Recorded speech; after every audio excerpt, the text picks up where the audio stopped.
पुणे महानगरपालिकेच्या निवडणुकींचा बिगुल वाजला आहे. सगळ्यांची उमेदवारी मिळवण्याची घाई सुरू आहे. परंतु मागील काही दिवसांपासून आपण पाहतोय की पुण्याची गुन्हेगारी जी आहे ती मोठ्या प्रमाणामध्ये वाढलेली आहे आणि याच गुन्हेगारातून टोळीयुद्धातून जो आहे तो गणेशोत्सवाच्या पूर्वसंध्येला आयुष कोमकर नावाच्या एका तरुणाचा खून झालेला होता आणि त्याच आयुष कोमकरची आई कल्याणी कोमकर आता निवडणूक लढवणार आहेत. त्या स्वतः आपल्यासोबत जय महाराष्ट्रवरती एक्सक्लुझिव्ह बातचीत करतायत. आयुष कोमकर याची हत्या झाल्यानंतर तुम्ही आता असा निर्णय घेतला आहे की तुम्ही स्वतः निवडणुकीच्या रिंगणात उतरताय. नेमकी काय कारणं तुम्हाला वाटत आहेत, त्यामुळे तुम्हाला असं वाटतंय की निवडणूक लढवली पाहिजे?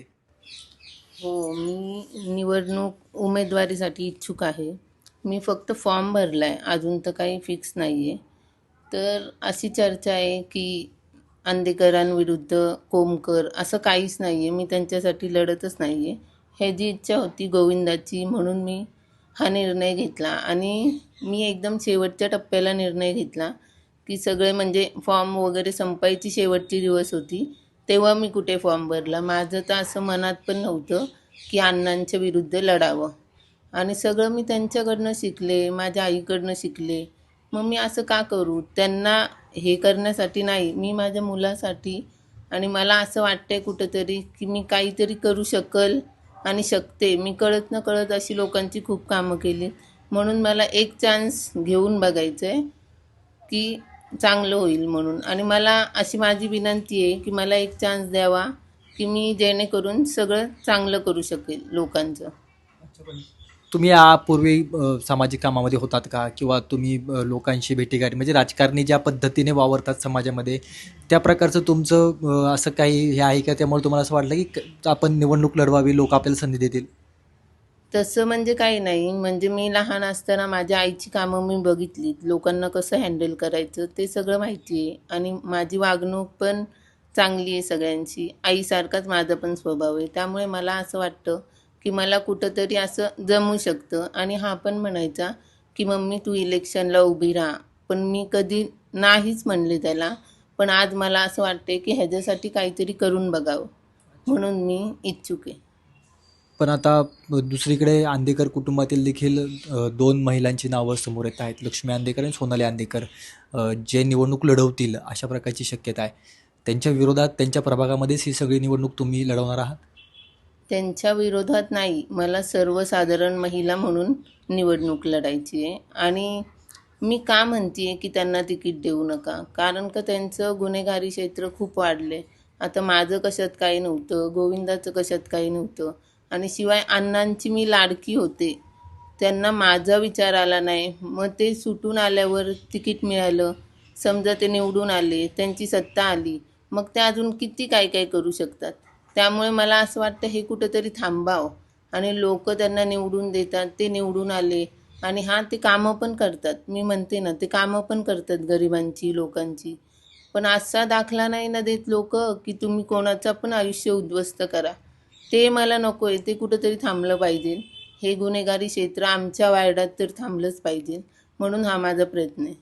पण या लोकांना तिकीट देण्यासाठी राष्ट्रवादी काँग्रेस पक्ष हे दिसतोय. काही दिवसांपूर्वी सुभाष जगतापांनी देखील सांगितलं की त्या दोन्ही सुनांचा म्हणजे लक्ष्मी आंदेकरांचा आणि सोनालीचा काही सहभाग नाही. त्यांनी फक्त बंडू आंदेकरांच्या घरामध्ये ते राहत होते, आश्रयाला होते, म्हणून त्यांना हे सगळं रोवण्यात आलेलं आहे. म्हणजे याचा अर्थ राष्ट्रवादी कदाचित त्या दोन उमेदवारांचा विचार करते. असं कसं म्हणतात ते की काही संबंध नाही. शेवटी आता वनराज आंदेकर तो माझा भाऊ आणि त्याच्या खुनाचा बदला घेण्यासाठीच त्यांनी हे जे हे केलं. मग ते सोनाली वहिनींना माहितीच असणार ना.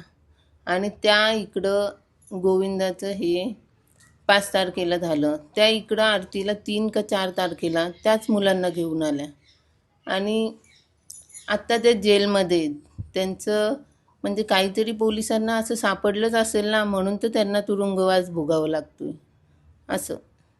अ, तुम्ही या सगळ्या पक्षांना काय आव्हान करताय? म्हणजे जे लोक या लोकांना तिकीट देण्यासाठी, म्हणजे सुभाष जगताप सारखे असतील किंवा ते नंतर तिथं नाही मिळालं तर दुसऱ्या कुठल्या तरी पक्षात जातील, त्या लोकांना तुम्ही काय आव्हान करताय? कारण का तुम्ही तुमचा मुलगा गमावलेला आहे. मी तेच म्हणते, ह्या मुलाची बिचाऱ्याची काय चूक? तो शिकत होता, त्याचं आयुष्यच उद्ध्वस्त केलं. त्यामुळे मला असं वाटतं की त्यांना तिकीट कोणीही देऊ नका. त्यांना तिकीट दिलं तर सत्तेपायी ते खूप मोठा पाऊल उचलतात. हे असेच गुन्हे करत राहतील. एकीकडं लोकांची कामं आणि एकीकडं हे अशी कामं. त्यामुळे हे नाही ना बरोबर, हे कुठंतरी थांबलंच पाहिजे. त्यामुळे मी म्हणते, सगळ्यांना विनंती करते की यांना तिकीट देऊ नका. यांना तिकीट दिलं नाही तरी देखील तुम्ही निवडणूक लढवण्यावरती ठाम आहात का? आणि दुसरी गोष्ट, जर पक्ष म्हणून तुम्ही शिवसेनेकडे गेलेला आहेत, उद्धव ठाकरेंच्या शिवसेनेकडे तुम्ही गेलेला आहात, शिंदेंच्या शिवसेनेकडे तुम्ही तिकीट मागितलेलं आहे, तिथून जर का तुम्हाला काही प्रतिसाद नाही मिळाला तर मग तुम्ही अपक्ष लढणार किंवा इतर पक्षांकडून देखील तुम्ही याबाबतची मागणी करणार आहात? माझं तर चाललंय की एक चान्स भेटला तर त्याचं सोनं करावं. पण तो चान्स भेटायला पाहिजे. तो चान्स भेटला तर ठीक, नाहीतर बघू. अपक्षाचा अजून काही विचार नाही केला आहे. मग बघू काय होते ते. देवाच्या भरोश्यावर. मला वाटतं ही संधी मला किती वर्ष, म्हणजे मला खूप वर्ष सगळे म्हणत होते की इलेक्शनला थांबा, पण माझी अशी इच्छा नव्हती.